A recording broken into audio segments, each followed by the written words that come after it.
Сәлем баршаңызға, құрметті оқырмандар, қалдарыңыз қалай? Бүгін сіздерге кешкі асқа осындай әдемі, дәмді гүлханымдар рецептімен бөлісіп тұрмын. Видеоны соңына дейін көріп, лайк басып, пікірлеріңіз болса төменге жазып кетіңіздер. Өте тойымды болады. Алдымен онда бастадық. Алдымен бірінші қамырын илеп алатын боламыз. 250 грамдай су, тұз салып, дәмімізге қарай 2-3 қасық пісте май саламыз. Ұнымызды салып жайлап қамыр илеуді бастаймыз. Бұл жерде 500 грамдай ұн алғанмын, бірақ 400-450 грамдай ұн кетеді бұл жерде бізде. Қамырына жұмыртқа салмаймыз. Манты, пельмен сияқты қамырлар қатты болмау керек. Бізде шіле қатты да емес, қатты жұмсақ былжырамаған қамыр илеуіміз керек қой. Міне осылай көріп тұрғандарыңыздай бізде қамырымыз дайын. Енді чуха болып жайылу үшін осы қамырымызды екіге бөліп алдым мен. Егер сіздер үлкендеу ет жаям десеңіздер, бөлместен жая берсеңіздер болады. Енді 10-15 минутқа пакетке салып тындырып қоятын боламыз.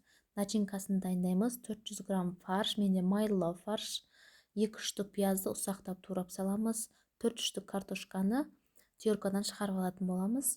Өзіңіздің дәмдеріңізге қарай тұз, қара бұрыш саласыздар. Кориандр салсаңыздар да өте дәмді болып шығады. Біздің начинкамыз дайын. Жаңағы иу қанып тұрған қамырымызды тағы бір рет қайырып қоямыз. Енді қамырымызды жаюды бастаймыз.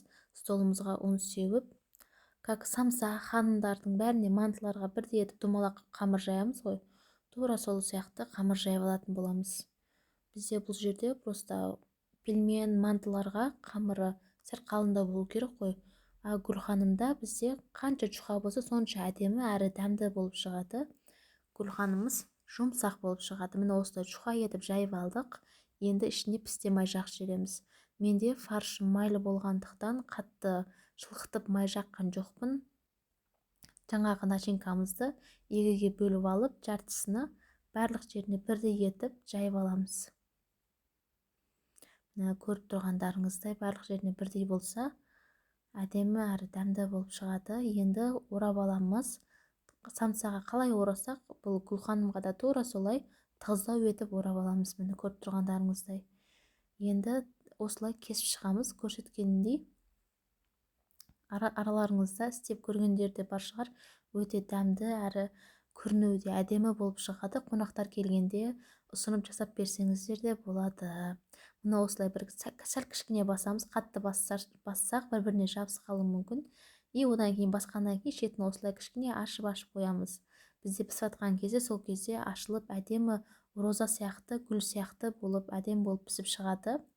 Енді листымызға майлап алып, барлықтарын бірдей етіп теріп шығамыз. Арасын сәл алшақтау етіп. Міне жаңағы бір қамырдан осынша бір лист гүлханымдар шықты.